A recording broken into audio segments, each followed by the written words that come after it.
సంవత్సరాల అనుభవం ఆంధ్ర, తెలంగాణ, కర్ణాటక, తమిళనాడులో లక్షల మంది నమ్మకమైన కస్టమర్ల సంతోషాలకు నిలయమైన మీ నివాసానికి అందమైన చిరునామా. ఇంత ఆత్మీయులు అయిపోయారు కదా, ఇప్పుడు సొంత ఫ్రెండ్స్ అనలేము, అన్నదమ్ములు అనలేము, ఏదో మీ మీ బంధానికి ఒక పేరు పెట్టలేము. ఇంత ఆత్మీయులైనప్పుడు అరే ఇది చేస్తే బాగుంటుందిరా, నువ్వు అది కొనుక్కుంటే బాగుంటుందిరా అని చెప్పుకుంటూ ఉంటారు కదా. అంటే ఈవెన్ ఇన్వెస్ట్మెంట్స్ గురించి కావచ్చు, పర్సనల్ విషయాల గురించి ఉన్నాయి, అవి కూడా ఉన్నాయి. ఏం చెప్తుంటారు ఎక్కువగా మీకు సజెషన్స్ కోట శ్రీనివాసరావు గారు? ఇప్పుడు ఆయన ఉన్న ఇల్లు నేను అడ్వాన్స్ ఇచ్చిన, అది రాజుబాబు గారి తమ్ముడు చిట్టిబాబుది ఆ స్థలం, ఆ ఇల్లు. చిట్టిబాబు ఇక్కడ అమ్ముకొని కుక్కడపల్లిలో వాళ్ళ అక్క వాళ్ళు నేను ఉంటారు, అక్కడ కొనుక్కున్నాడు ఒక ఇల్లు. ఇది అమ్మేసిపోయిండు.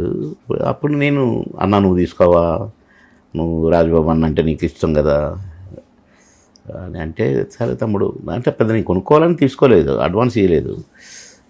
ఆడు అడిగిండు కదా నువ్వు తీసుకో అన్నా ప్లీజ్ అని అంటే సరే అన్న.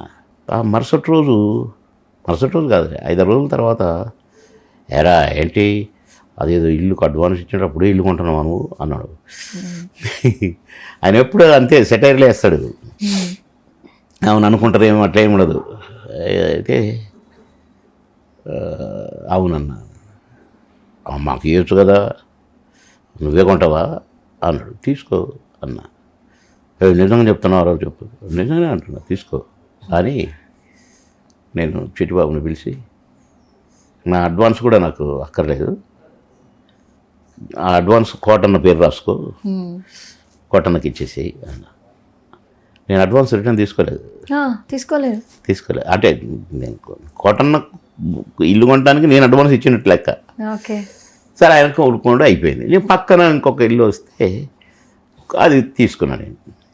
నేను తీసుకుంటుంటే ఏమన్నాడో తెలుసు, అంటే అది మొదలుపెట్టి ఆగిపోయింది. ఆయనకు యాక్సిడెంట్ అయ్యి ఆ ప్రొడ్యూసర్ అది ఆగిపోతే, రే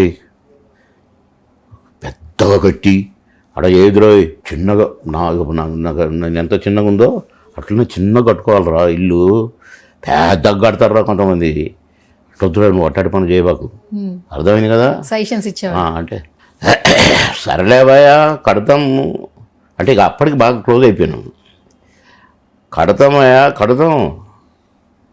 ఇట్ట చూడాలి నువ్వు, ఆ రేంజ్లో కడతా, అంతేగాని నాలాగా చిన్నది కట్టుకోరా, మేము చిన్నవి కట్టుకుంటే కాదు, ఎంత నేర్పుతున్నావే, చాలేవా కట్టినప్పుడు చూస్తాము అని. మళ్ళీ నా కొడకరే నువ్వు కట్టినా కడతారు అన్నాడు కదా. సరే అది 2-3 years దాకా నేను అక్కడ వర్క్ మొదలు పెట్టలేదు, కొని అట్లా ఉంచిన. ఎక్కడ కలిసినా కూడా అనేవాడు, ఎరా ఎప్పుడు కడుతున్నావు, చిన్నదే తీసుకోరా ఎందుకు కట్టేది అనేవాడు. కడతా అనేవాడిని నేను. 3వ ఫ్లోర్ స్లాబ్ జరుగుతుంది ఇప్పుడు. అప్పుడు నేను ముందు కొన్నాను, అది గ్రౌండ్లోనే బేస్మెంట్లోనే ఆగిపోయింది, సెల్లార్ వేశారు ఆగిపోయింది. నేను కింద నుంచి 1st floor నుంచి 2nd floor 3rd floor వేస్తున్నాను. పైన వర్షం వచ్చేటట్టు ఉంది, స్లాబ్ పడుతుంది 3rd floor. నేను రామనాయుడు స్టూడియోలోనే షూటింగ్ ఇక్కడ ఫిలిం నగర్లో. వాడి నుంచి వచ్చి పైన నిల్చున్నా, గొడుగేసుకొని నిల్చొని, ఆహా జాగ్రత్త చేయండి తొందరగా కానివ్వండి అంటుంటే, కోట పక్కనే కదా ఇల్లు, మధ్యలో రోడ్డు, అవతల కోట ఇల్లు. ఎరా స్లాబా? అవును 3వ ఫ్లోర్. నేను నా కొడక కట్టనన్నావు, కడతామన్నా ఇదో కడుతున్నా, వస్తున్నా అని అంటే టక్కున వెళ్ళిపోయాడు లోపలికి. అంటే నేను అన్నా కదా నువ్వు ఇట్లా చూడాలి నన్ను, నేను ఇట్లా చూడాలి, ఆ రేంజ్లో కడతా అన్నాను కదా, సరదాకి ఏడిపేయడానికి. నేను అట్లా ఏడిపిస్తే సార్లే పోయి అని అలిగేటోడు. నిజంగా అన్నట్టుగానే చేసిన నేను ఆ పని.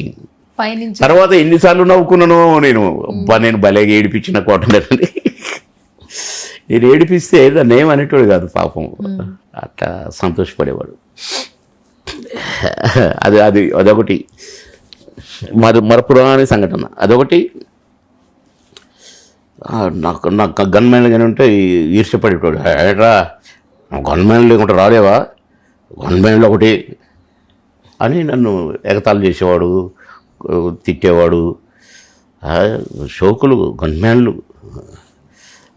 అది ఏంటి అనేది.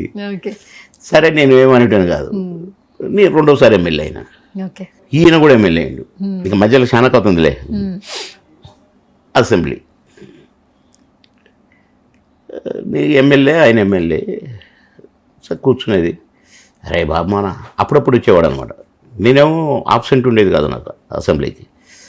రెండోసారి ఎమ్మెల్యే. అందులో నేను మామూలుగా రారా అంటే పోయి పక్కన కూర్చునేది. 3 నెలలలోపు మినిస్టర్ అయినా. కోట శ్రీనివాసరావు వచ్చిండు ఒకరు. వచ్చి వెనకాల కూర్చునేవాడు, లాస్ట్ బెంచ్లో కూర్చునేది. నేను నాకు ఏదో క్వశ్చన్ ఉండే, సమాధానం ఇచ్చి చెప్పి కూర్చున్నా. కూర్చొని టీ బ్రేక్ ఏదో అనేసరికి ఇట్లా లేస్తే ఉన్నాడు. రే బాబానా రే రారా, టీవీలో పడతాం రారా అన్నాడు. మినిస్టర్, ఎమ్మెల్యే, సారీ నేను ఇక్కడే కూర్చోవాలా, నువ్వు అక్కడే కూర్చోవాలి అంటే ఇక ఎమ్మెల్యేలు అందరూ గొల్లున నవ్వారు. అదే లాస్ట్. ఇక తర్వాత ఆయన అసెంబ్లీకి రాలేదు. నా కొడుకు మినిస్టర్ అయిపోయానే అని. అప్పుడేమో ఎమ్మెల్యే అయింది వీడు, గన్మ్యాన్లు తీసుకొని వస్తుండు అని అప్పుడు ఉండేది. సరే ఎమ్మెల్యే అయిండు.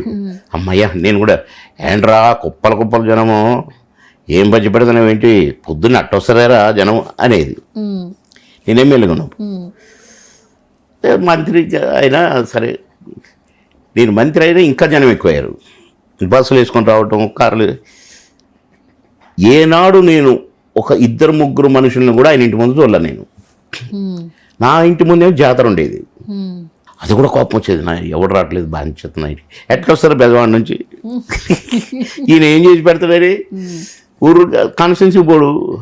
ఇవన్నీ ఇక గమ్మత్తుగా మేము నవ్వుకునేటోళ్ళం. అట్లా అన్నీ చాలా ఉన్నాయి చెప్తే. అయ్యో మేము కలిసినవంటే ఏదో ఒకటి ఒక కథ చెప్పుకునే కథ తయారయ్యేది. ఎక్కువ టీజ్ చేస్తారా మిమ్మల్ని? ఎక్కువ టీజ్ చేస్తుంటారా? బాగా టీజింగ్ ఎక్కువ. టీజింగ్ అంటే సరదాగే. ఆయన ఏదంటాడో దానికి వెంటనే కౌంటర్ ఇచ్చేవాడిని నేను. నా కొడుకు రెడీగా పెట్టుకుంటావురా నువ్వు అనేది కౌంటర్. సుమన్ టీవీలో మీ పర్సనల్ అండ్ బిజినెస్ ప్రమోషన్స్ కోసం కింది నెంబర్కి కాంటాక్ట్ చేయండి.